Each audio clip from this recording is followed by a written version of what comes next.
Donc, bonjour à tous, c'est puis Agnès Fournier, c'est sa thésarde. J'effectue ma thèse à l'URAFPA, donc l'unité de recherche animale et fonctionnalité des produits animaux. Donc aujourd'hui, je vais vous présenter mes travaux concernant l'étude de l'élimination de la chlordécone chez la brebis. Donc, tout d'abord, la chlordécone est un pesticide organochloré qui a été utilisé des années 1960 à 1992 pour lutter contre le charançon du bananier. Actuellement, la chlordécone est toujours persistante dans les sols. Donc, il y a un transfert possible via les végétaux, mais aussi via les animaux après ingestion des sols. Et donc, cela entraîne une exposition humaine après ingestion de produits animaux ou végétaux, et donc avec l'apparition de risques de cancer de la prostate ou encore des effets néfastes sur le développement embryonnaire et post-embryonnaire. Donc, dans le cadre de ma thèse, on se positionne essentiellement au niveau de la contamination animale et donc indirectement au niveau de la contamination humaine. Et l'objectif est de pouvoir proposer des stratégies de décontamination pour pouvoir avoir des animaux sains qui vont avoir des produits animaux qui seront consommés par l'homme et donc qui seront viables. Et pour pouvoir comprendre comment proposer ces stratégies de décontamination, il faut comprendre comment la molécule s'élimine dans l'organisme animal. Donc, je vais vous présenter la toxicocinétique de la chlordécone chez l'animal. Donc, après une exposition par voie orale, la chlordécone est à 90% absorbée et arrive au niveau de la circulation sanguine, où elle va se distribuer, donc principalement dans le foie, puis les tissus gras et le muscle. Le foie est donc l'organe de concentration de la chlordécone, mais aussi l'organe de métabolisation de la chlordécone. Cette métabolisation est connue uniquement chez 3 espèces, le porc, la gerbille et l'homme. Donc, la chlordécone va être réduite en chlordécol à l'aide de l'aldocétoréductase, et la chlordécone et le chlordécol peuvent être conjugués à l'aide de glucurotransférase. Donc, par la suite, la chlordécone et le chlordécol vont être éliminés dans les fécès, et les métabolites conjugués vont être éliminés dans les urines. Donc, comme je vous l'ai dit, ce métabolisme est connu uniquement chez les 3 espèces. Elle n'est pas connue chez des espèces qui sont habituellement consommées aux Antilles, telles que le caprin, l'ovin, le bovin ou encore la volaille. Donc, on voit ici un manquement en termes de connaissances toxicocinétiques par rapport à la métabolisation et l'élimination. Donc, dans le cadre de ma thèse, on se focalise essentiellement sur l'ovin.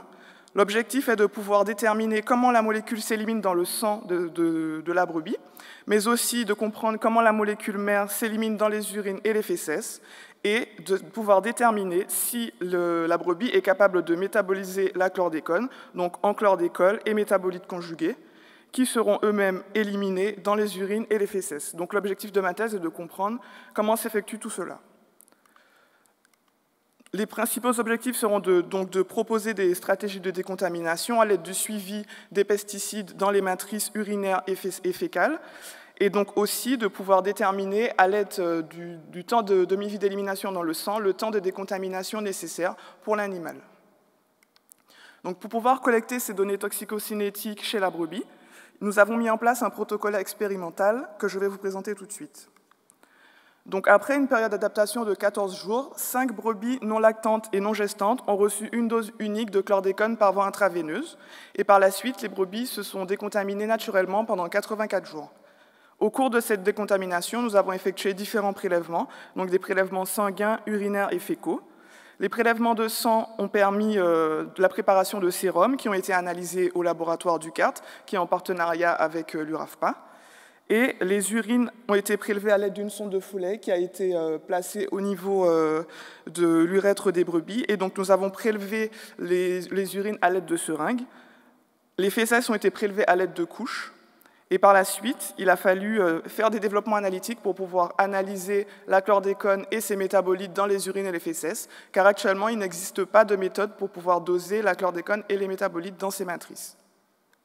Donc, je vais d'abord vous présenter, avant de partir sur la partie analytique, les résultats d'élimination de la chlordécone chez la brebis dans le sérum. Donc, nous avons donc tracé la concentration en chlordécone dans le sérum en fonction du temps. Il a été possible de déterminer le temps de demi-vie d'élimination de la chlordécone chez la brebis. Celui-ci est de 28,5 plus ou moins 3,9 jours. Et cela va nous permettre de, par la suite, pouvoir proposer des stratégies aux éleveurs en termes de temps de décontamination nécessaire pour que l'animal soit viable. Donc on peut se demander comment la molécule s'élimine dans les urines et les fécès, et aussi sous quelle forme. Est-ce qu'elle s'élimine principalement sous sa forme mère ou sous forme de métabolites? Et pour effectuer cela, il a donc fallu mettre en place des méthodes analytiques pour pouvoir doser la chlordécone et ses métabolites. Donc, pour pouvoir mettre en place un développement analytique, il faut 3 grandes étapes, une étape d'extraction, une étape de séparation et une étape de détection. Pour la chlordécone, la technique de séparation est connue. Elle s'effectue par chromatographie liquide à l'aide d'une colloïde en phase inverse et d'une phase mobile au acétonitrile. La détection est aussi connue, elle s'effectue par MSMS à l'aide d'un triple quadrupole en ionisation négative, et donc l'optimisation de transition MRM pour la chlordécone et le chlordécol vont permettre d'avoir, après couplage LCM-SMS, un chromatogramme où on a l'élution de la chlordécone, du chlordécol, mais aussi de leur étalon interne marqué pour pouvoir effectuer les analyses. Quant à la technique d'extraction, donc actuellement, il existe une unique méthode d'extraction de dosage de la chlordécone et du chlordécol ainsi que de leurs métabolites. Cette méthode a été développée dans les années 1970 et donc, je vais vous la présenter tout de suite. Donc, il y a une première analyse de la chlordécone et du chlordécol. Donc, les urines et les fesses... Pour les urines et les fesses, on a exactement la même extraction. Donc, les urines et les fesses sont extraits par extraction liquide-liquide, suivie d'une purification acide. Et pour la chlordécone conjuguée et le chlordécol conjugué, on ajoute une enzyme nommée la bêta-glucuronidase qui va permettre d'hydrolyser les fonctions sucres qui se sont greffées sur les molécules et de les avoir sous forme libre. Et par la suite, on fera exactement la même méthode d'extraction que pour les molécules libres. Donc, dans les années en 2011, il y a un papier qui est sorti et qui a permis de montrer que la purification acide entraînait la dégradation de la chlordécone. Donc, on a décidé, dans le cadre de ma thèse, de mettre en place une méthode d'extraction plus douce qui n'utilise pas d'acide.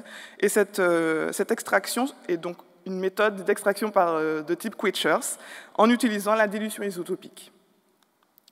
Donc, qu'est-ce que la technique Quechers? Donc, c'est quick, effective, cheap, easy, rug and safe. Donc, 10 grammes de matrice sont extraites à l'aide de 10 ml d'acétonitrile et d'un mélange de sel, de MgSO4 et de NaCl. Donc, c'est la première partie de l'extraction Quechers qui est nommée l'extraction et salting out.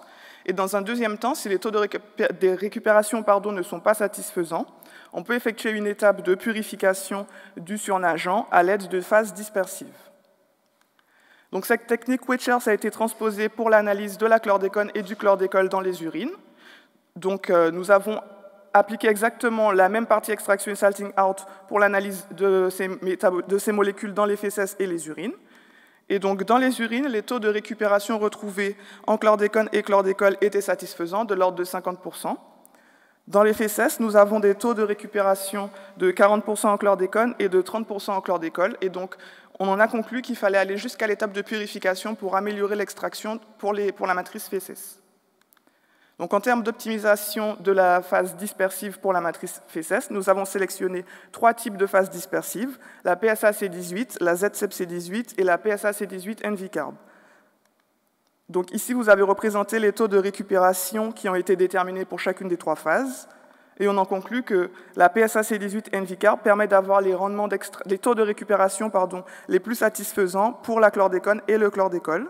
Nous avons des taux de récupération de 80% pour la chlordécone et de 70% environ pour le chlordécol. Donc à ce stade, je vous ai présenté les méthodes qui ont été développées pour l'analyse de la chlordécone et du chlordécol. Par la suite, il a fallu développer les méthodes pour aussi doser les métabolites conjugués. Et donc, en fait, à la partie d'extraction que je vous ai précédemment détaillée, on a juste ajouté une étape de déconjugaison pour pouvoir avoir les métabolites sous forme libre après hydrolyse à l'aide de l'enzyme. Donc, cette enzyme est efficace à un pH donné, donc à pH 5. Donc, pour pouvoir avoir l'action de cette enzyme, il a fallu acidifier les matrices, car le pH de l'urine et le pH des fesses est d'environ 8. Donc, par la suite, nous avons déterminé les taux de récupération en chlordécone et en chlordécol après ajout de l'acide. Donc, on remarque une diminution des taux de récupération significative en chlordécol après l'ajout d'acide. Ceci passe de 50% uniquement avec le tampon acétate à 10% en présence d'acide. Et donc, on a décidé d'ajouter une étape d'évaporation pour pouvoir avoir une méthode tout de même sensible, bien que nous ayons des taux de récupération faibles. Mais étant donné que nous travaillons en dilution isotopique, ces taux de récupération seront corrigés par les étalons internes marqués et cela ne posera pas de problème pour l'analyse. Donc pour les fesses, nous avons effectué la même étape d'extraction, donc en ajoutant une étape de déconjugaison en amont de l'étape d'extraction que je vous ai présentée. Les taux de récupération ont été déterminés en chlordécone et chlordécol.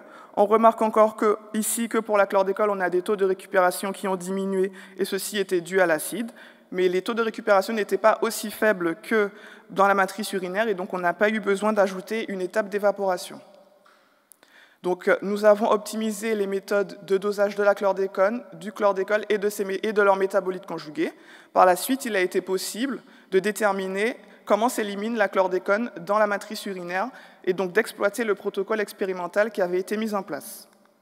Donc pour cela, nous avons analysé les échantillons d'urine à 3 temps donnés, 7 heures, 7 jours et 36 jours. Dans les urines, nous avons détecté de la chlordécone sous forme libre et du chlordécol conjugué. Donc ici, nous avons tracé la courbe d'élimination de la chlordécone et du chlordécol conjugué en fonction du temps.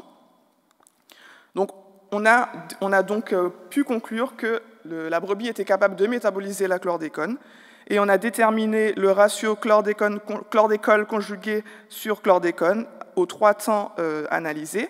Donc on a un ratio de 20 pour 1 en chlordécone conjugué par rapport à la chlordécone, et au bout de 7 heures, ce ratio passe de 48 pour 1, donc on voit bien une formation de chlordécol conjugué en fonction du temps.